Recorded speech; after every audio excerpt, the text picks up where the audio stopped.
Hello मेरे प्यारे दोस्तों एंड मेरे प्यारे स्टूडेंट्स, आप सभी का स्वागत है मेरे चैनल बी स्मार्टी में। तो आज के इस प्यारे से वीडियो में हम लोग काफ़ी अच्छे कंडीशनल सेंटेंसेस सीखेंगे बच्चों। तो कंडीशनल सेंटेंसेस का मतलब क्या होता है ज़रा ये समझ ले। जैसे कि कई बार ना ये कंडीशन का मतलब पहले समझो। कंडीशन का मतलब होता है शर्त। यानी कई बार आप अपने दोस्त को बोलते हो ना, अगर तूने मेरी मदद नहीं की ना तो मैं भी तेरी मदद नहीं करूँगा, पक्का बता रहा हूँ मैं। तो ये हो गया एक कंडीशन। दूसरा आप बोलते हो, अगर मैं उसके जगह पे होता ना तो काफ़ी अच्छा खेल रहा होता, ठीक है। थर्ड आप बोलते हो कि काश अगर मैं वहाँ पे गया होता तो शायद मैंने ये काम करी होती। अगर मेरे पास बहुत सारा पैसा होए ना तो मैं या ये करूँ मैं वो करूँ। तो ये सारे के सारे क्या है बेटा, कंडीशन है। क्या है? कंडीशन है। कुछ सच हो भी सकता है, कुछ सच नहीं भी हो सकता है। तो इसी के बारे ही हम आज इस वीडियो में सीखने जा रहे हैं। तो आओ सबसे पहले हम लोग देखते हैं कि ये कंडीशनल सेंटेंसेस होते क्या हैं। तो conditional sentences is based on the word if. तो जितने भी हम कंडीशनल सेंटेंसेस देखेंगे बेटा, सब में हमको क्या दिखेगा? इफ। बहुत ही गिने चुने ऐसे सेंटेंसेस होंगे जिसमें इफ नहीं लगा होगा। There are always two parts of a conditional sentence. One part beginning with if describes a possible situation and the other part describes the consequence. What is the meaning of consequence? Consequence का मतलब होता है बेटा result, ध्यान रखना, ठीक है। तो एक पार्ट जो होगा वो एक पार्ट हमको कोई सिचुएशन को बताएगा जो हो सकता है, और दूसरा पार्ट जो है वो हमको उसका रिजल्ट बताएगा। यानी फर्स्ट वाला अगर हुआ या नहीं हुआ तो दूसरा क्या होगा या क्या नहीं होगा। आओ इसको एग्जांपल से समझते हैं। जैसे पहले हमारा सेंटेंस है कि if it rains we will get wet. तो पहला सेंटेंस बेटा हम यहाँ पे देखेंगे कि अगर बारिश हुई, तो ये हमारा फर्स्ट पार्ट है। तो इसका कॉन्सिक्वेंस क्या होगा, इसका रिजल्ट क्या होगा? हम भीग जाएंगे। तो पहला पार्ट हमें क्या शो किया? एक पॉसिबल सिचुएशन कि अगर बारिश हुई, इट इज़ नॉट कन्फर्म कि बारिश होगी ही होगी, तो अगर बारिश हुई तो क्या होगी? हम सभी भीग जाएंगे। दूसरा सेंटेंस देखते हैं, he will not go if you don't come. अब देखो बेटा, इफ़ को आप दो तरीके से यूज़ कर सकते हो। आप इसको बीच में भी डाल सकते हो, आप इसको फ्रंट में भी डाल सकते हो, ठीक है। बस ध्यान यही रखना है कि इफ़ वाला जो क्लॉज आपका होगा, अगर आपको क्लॉज नहीं पता है कि वो क्या होता है तो नीचे मैं आपको डिस्क्रिप्शन में लिंक दे रहा हूँ, वहाँ पे जाके उस वीडियो को भी आप देख लो, ठीक। तो अगर इफ़ वाला जो सेंटेंस हमारा होता है, क्लॉज होता है, वो आपको शो करता है पॉसिबल सिचुएशन, और जो दूसरा क्लॉज होता है वो आपको शो करता है उसका रिजल्ट। तो देखो यहाँ पे ये वाला जो सेंटेंस है, अब मैं इसको पार्ट 1 बोलूँगा और ये होगा पार्ट 2। क्यों होगा बेटा, जरा गौर से देखो। सेकंड में क्या बोला है कि इफ़ यू डोंट कम, अगर तुम नहीं आए। तो पॉसिबल सिचुएशन क्या हुआ कि अगर तुम नहीं आए तो होगा क्या उसका? ही विल नॉट गो, वो नहीं जाएगा, ठीक। तो आ जाओ नेक्स्ट हम लोग देखते हैं कि कंडीशनल सेंटेंसेस होते हैं ना, वो 4 टाइप के होते हैं मेनली। फर्स्ट वन हो गया हमारा zero conditional, second first conditional, third second conditional and fourth third conditional. यानी zero conditional, first conditional, second conditional, third conditional, इतने टाइप के सेंटेंस होते हैं और हम लोग बहुत ही ईजी तरीके से इस चीज़ को पढ़ने वाले। तो इससे पहले बेटा मैं आप लोगों को ना एक छोटा सा फैक्ट बता रहा हूँ, उसको जरा गौर से देखना। कंडीशनल सेंटेंसेस ना हम 3 टाइप के लेते हैं। एक समझ लो कि आप प्रेजेंट की बात कर रहे हो, यानी फ्यूचर की बात कर रहे हो, ठीक है। एक आप फ्यूचर की बात करोगे, एक आप प्रेजेंट की बात करोगे, और एक में आप क्या करोगे? एक में आप पास्ट की बात करोगे, ठीक है। तो फर्स्ट वाला जो होगा उसका जो स्ट्रक्चर होगा मैं एकदम सिंपल से बता रहा हूँ, सब्जेक्ट वगैरह मैं नहीं लगा रहा हूँ ताकि आप इसको ईजिली समझ जाओ। इसमें आपका हो जाएगा, समझ लो, सब्जेक्ट के बाद V1 और V5 का आपको यूज़ करना है, और मतलब इफ़ लगाकर सब्जेक्ट प्लस V1 और V5 लगाओगे। उसके बाद जो आपका आएगा वो सब्जेक्ट प्लस शैल और विल का आपका यहाँ पे यूज़ करना है। ज़्यादातर सेंटेंस जो हमारे बनेंगे वो शैल और विल के बनेंगे। अब इससे मैं कुछ एग्जांपल बता देता हूँ, और हमेशा याद रखना इफ़ के साथ कभी भी फ्यूचर टेंस नहीं लगता। इफ़ के साथ कभी भी फ्यूचर टेंस नहीं लगता। इफ़ के साथ आपको जब भी लगाना हो, चाहे तो आप पास्ट में लगाओगे, that is had plus V3, और अगर आप प्रेजेंट में लगा रहे हो तो V1 और V5 लगाओगे, ठीक है। तो आप देखो समझना ध्यान से। तो ये फ्यूचर वाला सेंटेंस वो कैसे होगा? अगर तुम नहीं आए तो मैं भी नहीं जाऊँगा, अगर बारिश हुई तो हम सभी भीग जाएंगे। तो वो पॉसिबल है, हो सकता है, ठीक। प्रेजेंट में अगर आप कोई कंडीशन की बात कर रहे हो तो इसका स्ट्रक्चर क्या होता है, देखो इफ़ के बाद आपको सब्जेक्ट लगाकर V2 का यूज़ करना है, ठीक है, और उसके बाद फिर दूसरा subject plus would plus V1। ये मैं आपको एक सिंपल पूरा समरी दे रहा हूँ पहले ही, ताकि आप इजीली इसको समझ जाओ, ठीक है। तो इसमें आप प्रेजेंट में जैसे बता रहे हो कि जो हो ही नहीं सकता, काश अगर मैं एक चिड़िया हूँ तो मैं तुम्हारे पास उड़ के आ जाऊँ, तो काश अगर मैं एक चिड़िया हूँ, क्या मैं चिड़िया बन सकता हूँ? नहीं बन सकता, ठीक है। अगर यहाँ पर एक भूत आ जाए, क्या आ जाए? भूत आ जाए, तो क्या भूत आना पॉसिबल है? नहीं है। मान लो प्रिंसिपल सर आपके शहर से बाहर गए हुए हैं, आप फिर भी कह रहे हो कि अगर यहाँ पे प्रिंसिपल सर आ जाए तो, अरे भाई जो नहीं हो सकता, प्रेजेंट में रहकर आप उन कंडीशन की बात कर रहे हो जो नहीं हो सकता, उसके लिए आप सब्जेक्ट के बाद V2 लगाओगे, ठीक। आ जाओ पास्ट वाले में। पास्ट वाला आपके कई बार कंपटीशन के एग्जाम में पूछा जाता है, और ये आप अच्छे सेंटेंसेस डेवलप करने के लिए बनाते हो, यानी अधिकतर ये वाला जो सेंटेंस होता है ना, इसमें हम रिग्रेशन शो करते हैं, ठीक है। तो ये कैसे बनता है, इफ़ के बाद हम लगाएंगे यहाँ पे subject plus had plus V3, और दूसरे तरफ हमारा रहेगा subject plus would have plus V3, ठीक है। तो जहाँ भी आपको देखना है कि आप अगर वहाँ पे वुड हैव लगा रहे हो तो यहाँ पे हैड लगेगा, और अगर यहाँ पे हैड प्लस V3 लग गया तो वहाँ पे वुड हैव लगेगा। अगर यहाँ पे V2 लगा हुआ है तो यहाँ पे सिर्फ वुड लगेगा, और अगर यहाँ पे V1 या V5 आया है तो यहाँ पे शैल विल आप लगाओगे, ठीक है। तो आज हम लोग सबसे पहले देखते हैं कि ये जीरो कंडीशनल होता क्या है। तो बेटा जीरो कंडीशनल का मतलब जो होगा ही होगा, ठीक है। पॉसिबिलिटी बहुत कम होती है, सर्टेनिटी बहुत ज़्यादा होती है। जैसे अगर मैं पहला सेंटेंस लेता हूँ, डेट इज़ कि अगर आप पानी को 100 डिग्री सेल्सियस पर गर्म करते हैं तो ये उबलने लगता है। सबको पता है कि अगर हम पानी को 100 डिग्री सेल्सियस पर गर्म करेंगे तो ये उबलने लगता है। तो इसका इंग्लिश हम क्या बोलेंगे, if you heat water at 100 degree Celsius it starts boiling. यहाँ पे मैंने स्टार्ट्स का यूज़ क्यों लगाया, जब भी आपको सेंटेंस में कहीं भी लगता है, लगती है सेंटेंस बोलना है, तो वहाँ पे आप स्टार्ट या स्टार्ट्स लगाकर V4 लगाओगे, ठीक है। चलो दूसरा सेंटेंस देखते हैं। अगर लंबे समय तक वर्षा नहीं होती है तो पृथ्वी सूख जाती है। तो इसको हम कैसे बोलेंगे, इफ से हम स्टार्ट करेंगे। हम लिखेंगे if it doesn't rain for a long time the earth gets dry. सूख जाती है, तो जब भी आप जाता है, जाती है ऐसे बोलना हो तो वहाँ पे आप क्या लगाओगे, गेट या गेट्स के बाद एडजेक्टिव लगा दोगे, ठीक है। और हमेशा बारिश होने के लिए जो हम सब्जेक्ट डालते हैं बेटा, वो डालते हैं इट, ठीक। आगे चलते हैं। यदि मैं थक जाता हूँ तो सोने चला जाता हूँ। तो अब इस सेंटेंस को आप दो तरीके से बोल सकते हो कि जब मैं थक जाता हूँ मैं सोने चला जाता हूँ, यदि मैं थक जाता हूँ तो सोने चला जाता हूँ। तो यहाँ पे आप कंडीशन की बात कर रहे हो, तो इसलिए मैंने यहाँ पे यदि या अगर का यूज़ करना है, ठीक। तो इसको हम कैसे बनाएंगे, हम लिखेंगे if I get tired I go to bed. क्या बोलेंगे, if I get tired I go to bed. आप इसको दूसरे तरीके से भी लिख सकते हो, तब ये क्या हो जाएगा कि if I am tired I go to bed. तो हमेशा मैं फिर से बोल रहा हूँ, कभी भी इफ़ वाले क्लॉज में आपको फ्यूचर टेंस यूज़ नहीं करना है। अगर आपको बोलना है अगर तुम आओगे तो क्या बोलोगे आप बोलोगे इफ़ यू कम। अब गलती से भी ये मत बोल देना if you will come I will go, कभी नहीं बोलना ऐसा, ठीक है।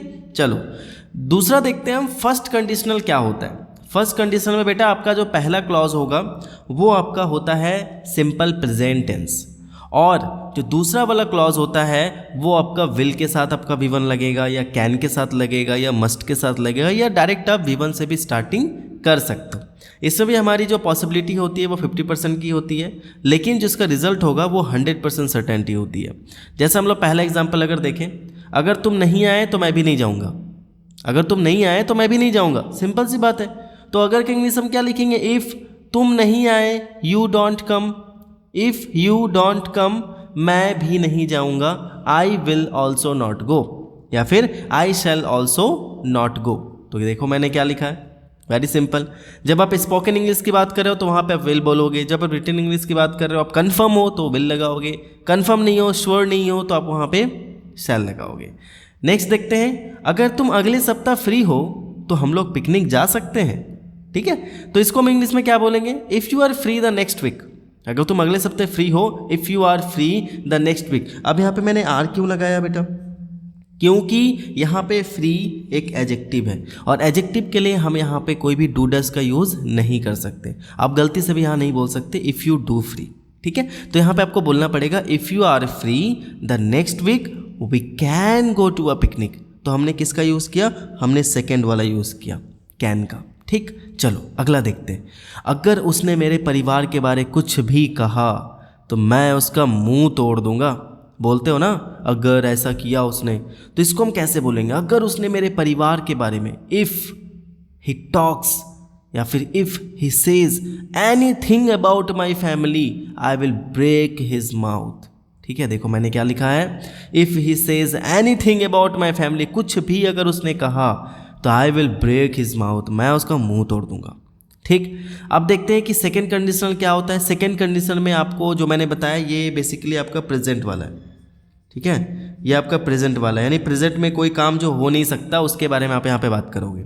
इसमें पॉसिबिलिटी 0 to 5% होती है, मीन्स बहुत कम होते हैं, सर्टेनिटी बहुत होती है।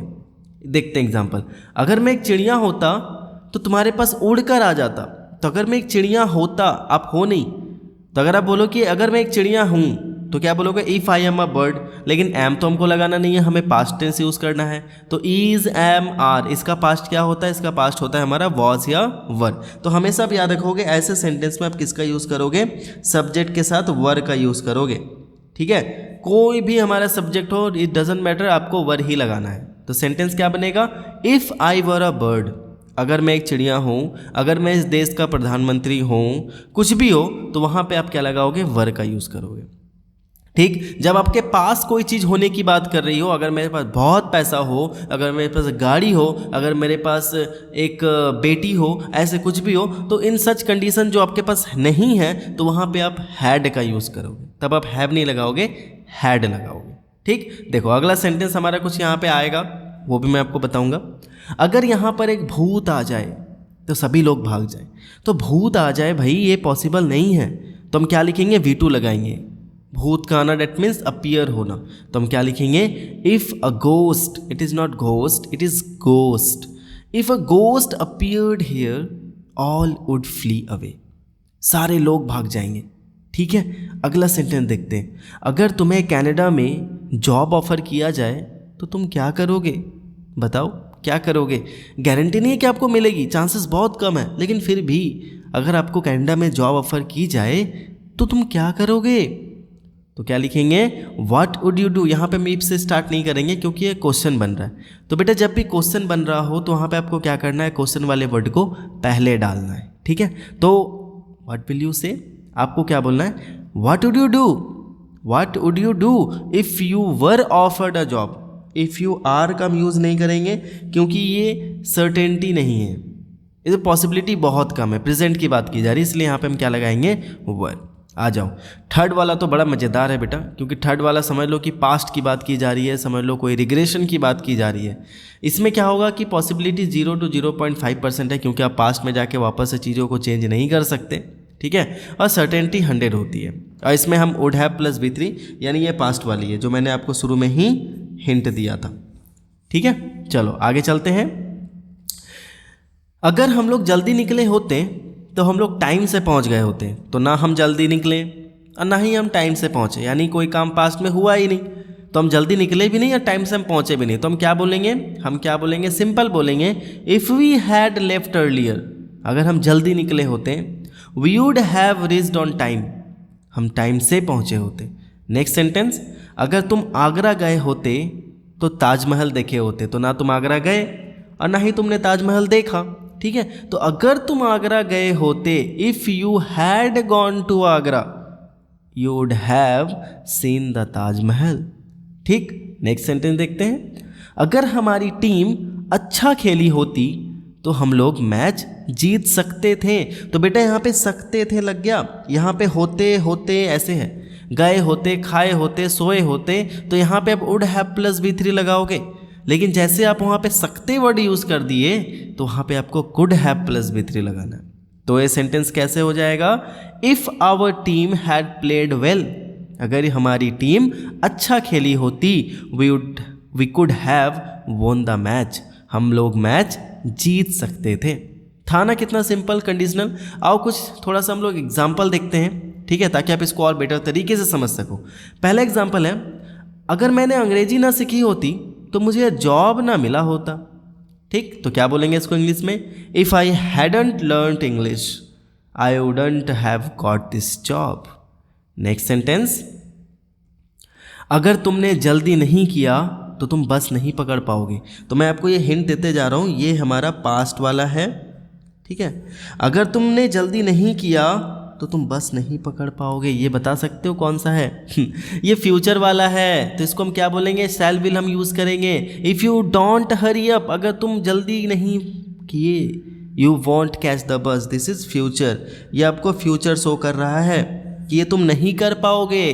अगर तुमने कड़ी मेहनत नहीं की तो तुम पास नहीं कर पाओगे, तो ये भी कंडीशनल सेंटेंस है फ्यूचर वाला। नेक्स्ट देखते हैं, इसी सेंटेंस को हम एक दूसरे तरीके से भी लिख सकते हैं, that is unless you work hard, या फिर unless you hurry up you want catch the बस। ठीक बेटा, एक चीज़ यहाँ पे ध्यान रखना कि अनलेस के साथ कभी भी आप नेगेटिव सेंटेंस नहीं लगाते, क्योंकि अनलेस खुद एक नेगेटिव वर्ड है।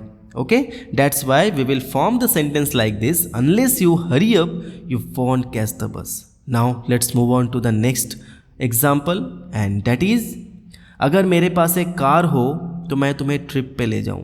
तो क्या मेरे पास एक कार है? नहीं है, हम प्रेजेंट की बात कर रहे हैं। Now we are talking about present, so I should write here present.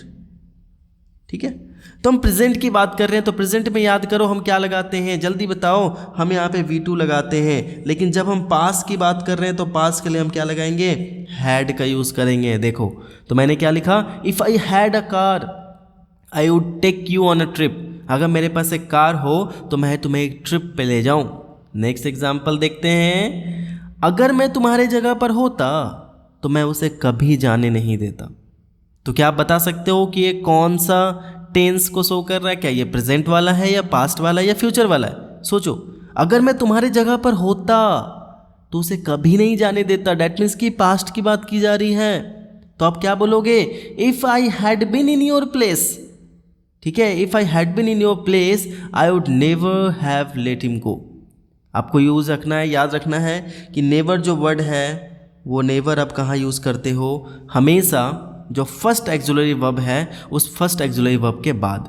तो यहाँ पे देखो, आई के बाद ये फर्स्ट एक्सुलरी वर्ब है, तो इसके बाद आप नेवर यूज़ करोगे। आई would never have let him गो, जाने देने का इंग्लिश होता है लेट हिम गो। ठीक है, चलो, तो आप सभी के लिए एक मैं होमवर्क दे रहा हूँ और ये होमवर्क आपको बनाना है। ठीक है, और होमवर्क है, अगर वो मेरी मदद नहीं करेगा तो मैं उसकी मदद कभी नहीं करूँगा। तो कभी नहीं, जब भी आपका वर्ड आ जाए तो आप वहाँ पे नॉट मत लिखना, आप वहाँ पे लिखोगे नेवर। ठीक है, दूसरा, अगर तुमने कड़ी मेहनत की होती तो तुम्हें अच्छे मार्क्स मिले होते। तो ये हमारा पास्ट वाला है, मैं हिंट आपको दे रहा हूँ। ठीक है, नेक्स्ट, अगर मैं शिक्षा मंत्री हूँ तो पूरी शिक्षा व्यवस्था को बदल दूँ। तो ये प्रेजेंट की बात कर रहे हो कि अगर मैं ये हूँ तो मैं ये कर डालूँ। ठीक है, तो ये आपका प्रेजेंट वाला है, एकदम सिंपल भाषा में मैंने आपको समझा दिया। और ये आपका फ्यूचर वाला है कि अगर वो मेरी मदद नहीं करेगा तो मैं भी उसकी मदद नहीं करूँगा। तो बेटा आप सभी को क्या करना है, कमेंट में नीचे लिखना है अपने आंसर्स, और जो भी आपके रियल आंसर्स हैं वो अभी मत देखना, मैं डिस्क्रिप्शन में डाल दूंगा, लेकिन पहले आप नीचे कमेंट करो, फिर अपने आंसर्स जो है वहाँ पे जाके मिला लो। And thank you so much for watching this video. मुझे पक्का बिलीव है कि आपने इस वीडियो से बहुत सारी चीज़ें सीखी हैं कि कंडीशनल सेंटेंस क्या होता है और 4 टाइप के कंडीशनल सेंटेंसेस कैसे होते हैं और उनका यूज़ कैसे करना है। तो my dear students and my dear friends, whenever you are learning anything, just make sure that you know the application, because if you don't know the application you don't have the power. Power lies in the application of the concept. Okay, and thank you so much for watching this video.